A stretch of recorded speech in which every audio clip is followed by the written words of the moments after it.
Hello Taurus, Sun, Moon Rising and Venus Signs, kamusta kayo? Sana po ay nasa mabuti kayong kalagayan. Welcome back po sa Star Tarot. At kung bago kayo rito, welcome din po kayo. Please subscribe, like, share my videos, and leave me a comment kung naka-resonate kayo. So, first card ni Taurus, we have Mask. Ayan. So, baka ang iba sa inyo kayo ito, no, parang nakamaskara, no? Maybe you are pretending to be someone else, 'di ba? Baka kunyari nagbabait-baitan, yung gano'n. So, pupuwedeng kasi siguro ang tendency ng iba sa inyo dito Taurus, baka you are a people pleaser, 'di ba?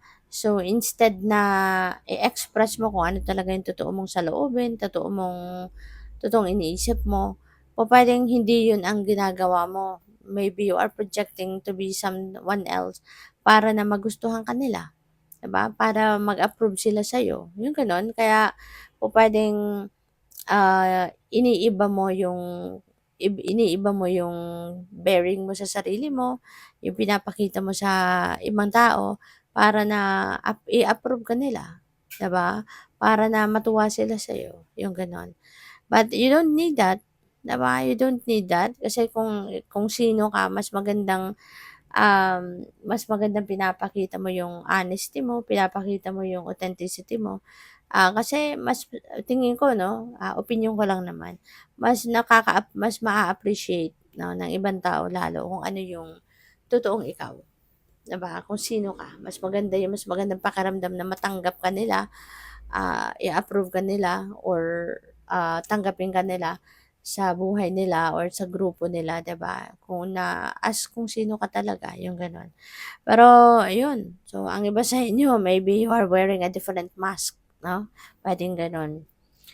We have compromise,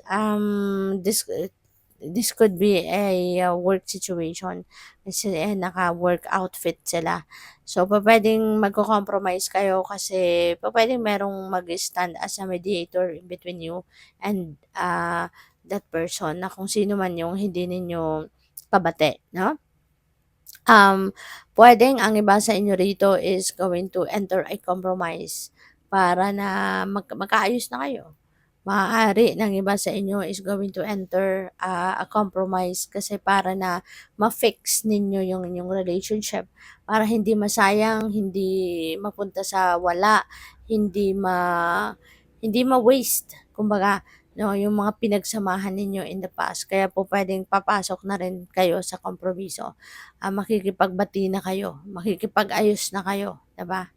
So, what else? We have adventure. For some of you, maaari ang iba sa inyo is going to go on adventure. Yung adventure na to may require you to travel talaga, no? Pupwede na mag-explore kayo ng ibang lugar. Maybe you are going to travel somewhere, pwedeng abroad, pwedeng other parts of the country lang, pwedeng ganun. At, ayun. So, maybe ito na yung simula ng pagtupad ninyo sa inyong mga travel dreams, no? Travel plans. So, by the way, maraming salamat for subscribing. And if you haven't subscribed yet, subscribe na kayo. And also, maraming salamat din for not skipping the ads. Malaking bagay yan sa akin. And also, please click the join button sa baba ng video kung gusto ninyo na mag-join kayo sa membership. So, we have bloom. Wow, ito na yung simula, Taurus. No? For some of you, ito na yung simula ng pag-bloom ninyo. Ito na yung simula ng pag-alagwa ninyo sa buhay, pag-drive, pag-asenso, pag-prosper. So, good for you. No? Maybe as a person, ito na yung pag-aano ninyo. Baka mag-a-unmask na kayo. At baka magpapakita na kayo ng totoong kulay ninyo, magpapakilala na kayo ng kung sino ka talaga. So, maaaring tatanggalin mo na yung maskara mo and you are going to be starting to be authentic, no? To yourself and other people. So, kung sino ka, kung ano ka, anong meron ka, maaaring yun ang ipapakita mo from here on. Kaya ka magbo-bloom na, no? Kaya ka mas aasenso na sa ngayon kasi ikaw na yan eh. Papakita mo na yung totoong ikaw eh, totoong kulay mo, totoong ikaw, no? So, what else? We have spark, okay? Possible na ang iba sa inyo, Taurus, siguro, ano kayo,